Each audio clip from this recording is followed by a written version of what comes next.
Ал балалар, қазір бізде қай сабақ екен? Математика сабағы. Ендеше оқулығымызды, дәптерімізді алып отырамыз, е? Кәне, сабағымызды бастамас бұрын бірінші шарттық шеңберін бұрып алайық, кәне, ортаға келеміз.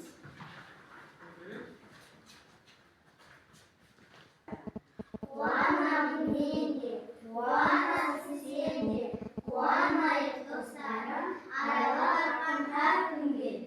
Тамаша, отыра қойыңдар. Кәне, үйге қандай тапсырма бердік математика сабағынан?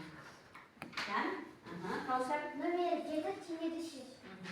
Сендерге балалар әрқайсыңа мынандай алдарыңа бағалау парақшасын қойдым мына. Қараңдаршы балалар, бәрімізде бар, е? Бұл парақша осы сабақ басталғаннан бастап өн бойында жүреді. Бұл өз-өзімізді бағалау.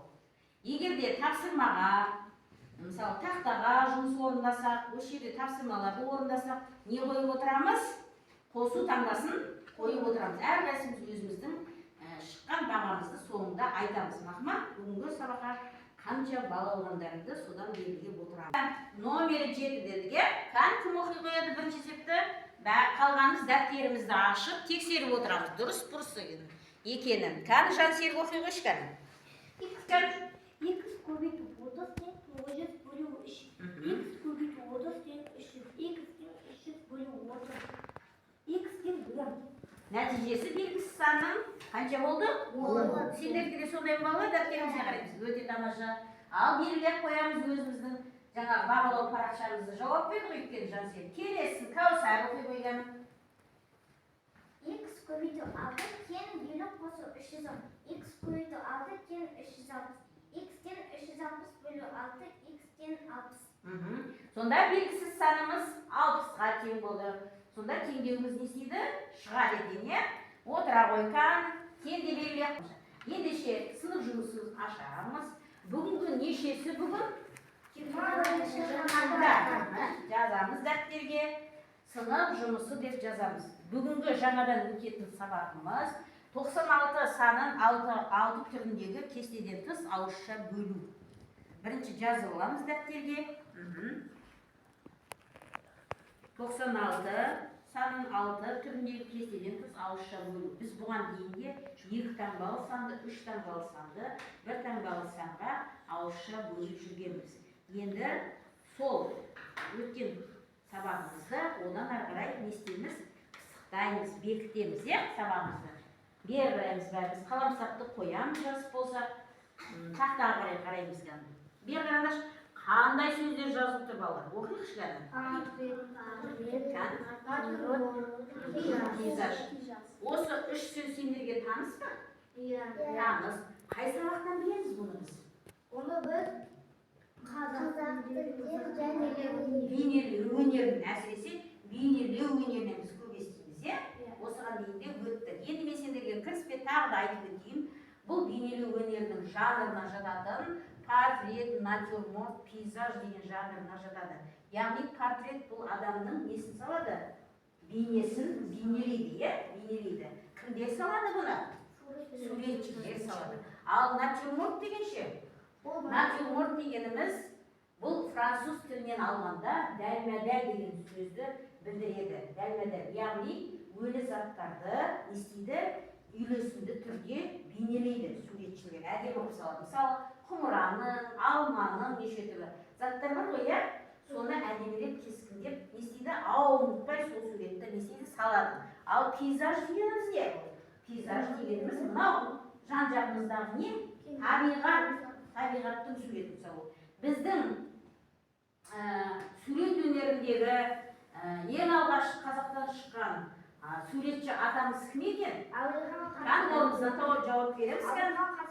Әбілхан Қасти. Әбілхан Қастиев туралы біз қай пәнде өттік, ол туралы қандай мәтінін өттік? Кән айтайықшы, еркеудан айта қойшы кән? әдебиеттік оқудан. Қандай мәтін өттік біз? Қандай мәтін? Құмға салған сурет өте тамаша. Әбілхан Қастиев ең алғашқы жаңағы оқу білім сызу ол кезде жоқ кезде ол бойындағы дарындылығын не арқылы білдірді ең бірінші? Не істеді? Құмға сурет салды. Құмға сурет ағаштан жаңағы тастан қашады, иә? Ол кейін білім алып, Одан кейін керемет қазақтың атақты суретшісі атанды. Бұл жерде осы ағапаларымыздың, Әбілхан Қастеевтің жолын қуған ағапаларымыздың мына жерде еңбектері тұр салған. Сол еңбектеріне байланысты мына жерде мен сендерге тапсырма таратамын. Сол тапсырманың нәтижесі қай жанрға жататыны мына жерге деп не істейміз? Орын дайын. Қазір мен сендерге бір-бірден таратып шығайын. Тапсырмалары бар. Біз ауызша кестеден тыс есептеуді біз бұған дейін не істегенбіз? Үйренгенбіз. Орындап отырамыз. Біз орындасақ бағалау парағына не істеп отырамыз? Белгілеп отырамыз өз-өзімізді. Қане балалар орындадық па? Қане балалар орындап болдық па? Ендеше керек. Кел, жан серіп келе ғой. Қане берілген өрнегіңді оқы. Балалар параққа. 9 көбейту 100, 9 көбейту 100 қосылып 9 көбейту 2. Тең болады, нәтижесі 918. Өте тамаша. Бұл Натюрмортқа жатады. Натюрмортқа жатады. Міне. Натюрмортқа жатады. Міне қоямыз.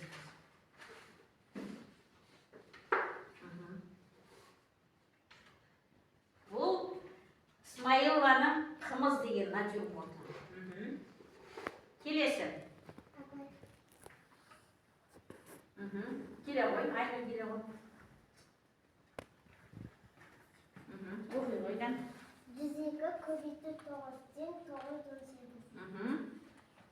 Бұл енді Ғалымбаеваның натюрморт суреті екен мына жерде. Өзі айтыпты өзінде. 18, иә? Яғни 9-18 натюрморт жанрына жатады екен. Отыра ғой. Кәм ерке ұлан келе ғой. Квадраты тең 225. Бұл кімнің суреті екен? Бауыржан Момышұлының, яғни портрет екен. Иә, міне портрет екен. Бауыржан Момышұлы атамызды білеміз бе балалар? Бауыржан Момышұлы әскери қолбасшы, жазушы, иә, кеңес одағының батыры. Келесі ғана. Келе ғой. Тауса. Кәм тапсырманы оқи ғой. 32 көбейту 9 тең 288. Бұл пейзаж. Пейзаж, яғни пейзаж. Садырбаевтың тау, яғни сурет екен. Отырамыз, өте тамаша. Бұл пейзажға жатады. Ал балалар тақырыбын қызық тапсырмалар орындаймыз. Қалдықпен бөлу. Қалдықпен бөлуді еске түсіріңіз. Мынау сандарды таңдаймыз. Сендерге сұрақ беріледі. 3 жауабы болады, соны табамыз. Кім бастайды? Ерке болады, келе қошқан.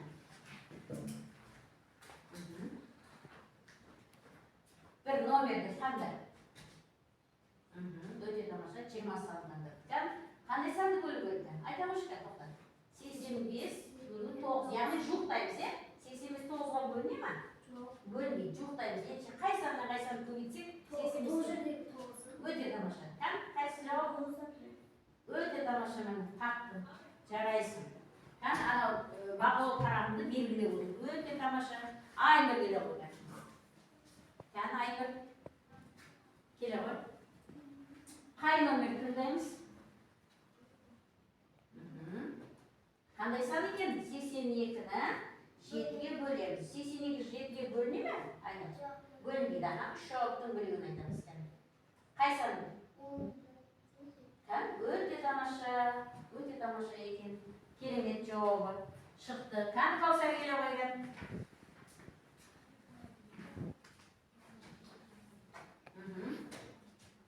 Тамаша 10-шы нені таңдады? 10-шы санын таңдады. Өте тамаша екен. 95 сан 9-ға бөлгенде 10-нан береді екенбіз, иә? Қалды қанша қалады екен? 5 қалады екен. Қаны жан серіп келе қойған? Қай сан таңдайық? 49-ды неге бөлеміз? 3-ге бөлеміз, е? 49 санын 3-ге бөлсек? Қанша болды? 16. Қалдық қалады, е? Сол бүгін бір ойын ойнайық, е? Ат жарысын ойнайық. Ат жарысын ойнаған кезде мына жерде сөреден шығамыз, сөреден бастаймыз. Сөйтіп тапсырманы орындаса, келесі тапсырмаға көшеміз. ең соңында тапсырманы кім орындайды, кім бірінші келеді, сол мәреге не істейді, жетеді екен, иә? Ендеше кім келеді жаңа ортаға? Кәні? Ат жасына кім келеді? Айнұр келеді дейді. Кәні кім келеді? Жансерік келеді дейді. Кәні? Кәні, сен келе ойнайды, Жансерік. Кәні тапсырмаларыңды алыңдар, кәні бірінші тапсырмаларыңды. Екі тақтаға орындаймыз. Біреуіміз мына жақта интеллект тақтаға орындаймыз, біреуіміз мына жақта жай тақтаға орындаймыз. Кәні орындап жібереміз. Бәріміз қарап отырамыз. Дұрыс екенін тексеріп отырамыз. Кәні? Айнұр қандай сандарды бөлу керек? Кәні сөйлеп тұрамыз. Кәні? 78 бөлу 6, яғни ыңғайлап аламыз. 78 бізге 6-ға қалай бөлінетінін ыңғайлап аламыз. Ал Жансерік 300-ді 3-ке бөлсек 100 болады. 120-ны 3-ке бөлсек 120-ны 3-ке бөлсек 40 болады. Сонда қандай сан екен? 140. Сонда қандай сан екен? 140 сан. Өте тамаша. Келесі тапсырмаға ғана барамыз. 42-ні 3-ке бөлеміз. Жаза ғой. Кән Айнұр не істеп жатырған шығарған кән? 66-ға бөлсек, айтып тұрамыз. 60-ты 6-ға бөлсек 10. 18-ді енді 6-ға бөлсек 3. Өте тамаша. Сонда қандай сан шықты? 13. Өте тамаша. Келесі тапсырмаға барамыз кәні. Келесі тапсырмаға.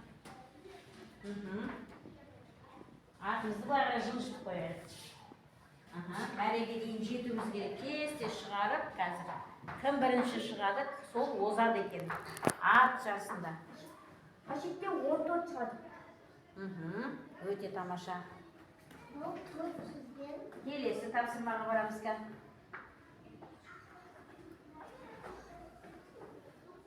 400-бен қай санның? 160-тың. Өте тамаша. Бүгінгі өтілген сабаққа байланысты екен.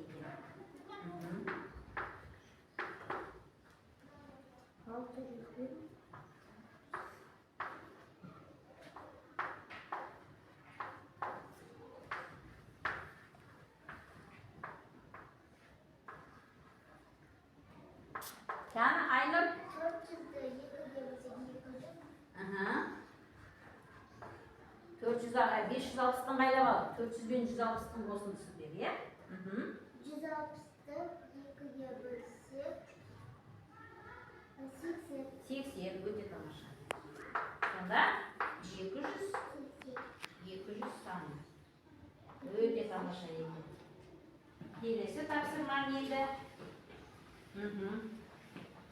Формула кетті кәні. Соңғы тапсырмамыз кәні. S тең A көбейтілді.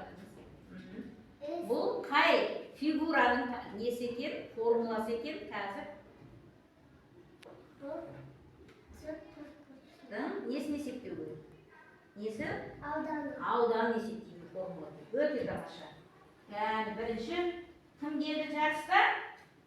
Кім келді балалар жарысқа? Айнұр осып келді. Өте тамаша. S тең жақшының үстіне A көбейту V жақшының сыртына бөлу. Жақшы жабылған. Бұл үшбұрыштікі. Бұл үшбұрыштың формуласы екен. Ауданын табу екен. Үшбұрыштың ауданын табу. Өте тамаша. Балалар оқулықта номері 9-шы есепке қараймыз. Бұл жерде кетеді.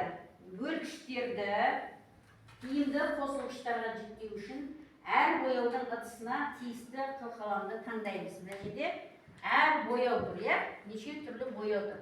Соның өзінің арнайы қылқаламы бар. Соны таңдаймыз. Мысалы, мына жерде 84 бөлу 6 дейді.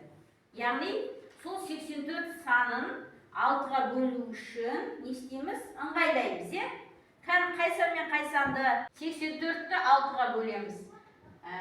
Қай сан мен қай санның, яғни тиімді қосылғыштарын жүктейміз ғой жаңа. Айттық қой, Кім айтады? Елнұр айта қойшы. 84 санына қай сандар ыңғайланады? 60 пен 24 дедік қой, екеуін қосқанда 84 болды. 60-ты 6-ға бөлсек қанша болады? 10. Екеуі де ыңғайлы екен бөлгенге, 6-ға. Отырамын. Келесі 84 санын 4-ге бөлеміз. Каусар келе қойған. Қайса мен қайсаның қосындысы болады 84-тен. Ыңғайлаймыз 4-ке бөлуді. Жоқ. Жан серік келе қойды. 84 пен 4-ті бөліндісі. Bu fikir 80 min 4 болады. 80-ді 4-ке бөлсек. 80'de 4'e bölsek 20. Өте тамаша. 4-ті 4-ке бөлсек. 4'te 4'e bölsek 1. Бір болады. Сонда қанша болады? 21. 21 өте тамаша. Келесі. Келесі 2 болған келе ғой. 14-ті 7-ге бөлсек 2. Сонда қанша болды? 12 өте тамаша. Ал балалар, бүгінгі сабағымызды қорытындылау үшін және де осыған дейін біз халықпен бөлуге өттік, соған байланысты енді жеке жұмыс беремін. Қазір алдарыңа мынандай қима қағаздар таратамын, таблица. Соны толтырамыз, Не бар еді, балалар? Қандай ереже бар еді?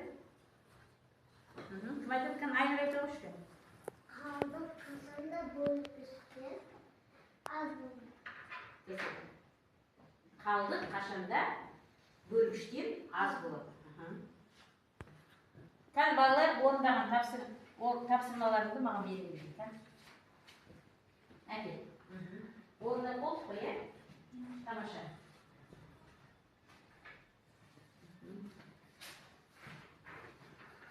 Ендеше балалар, алдарыңыздағы бағалау парағымызды қараймыз. Бүгін кім қалай жауап берді? Мысалы, жан серік әкеле қошкен. Бүгін сен қанша бала болдың? Бүгін сен 8 бала болсың. 8 тапсырмаға жауап берді. Өте тамаша. Каусар бүгін 9 тапсырмаға жауап берді. Өте тамаша. Еркебұлан қанша тапсырмаға жауап берді? Еркебұлан 6 тапсырмаға жауап берді. Жақсы. Елнұр 6 тапсырмаға жауап берді. Жақсы. Айнұр 8 тапсырмаға жауап берді. Өте тамаша. Ендеше балалар үйге тапсырмаларыңыз. Номері 8-ші шартты есепті аламыз. Яғни әртүрлі тәсілмен шығарып келеміз. Енді жаңағы бағалау парақтарының астында бүгінгі өткен сабақты түсінген, өте жақсы түсінсеңдер, соған мені қоясыңдар. Болмаса сұрақтарың бар десеңдер, соған мені қоясыңдар. Болмаса жақсы түсіндім дегендерім мына смайликке не істейміз? Белгі қоямыз, Бүгінгі сабақты өте жақсы түсіндім десеңдер, бірінші смайликке қоясыңдар. Кері байланыс.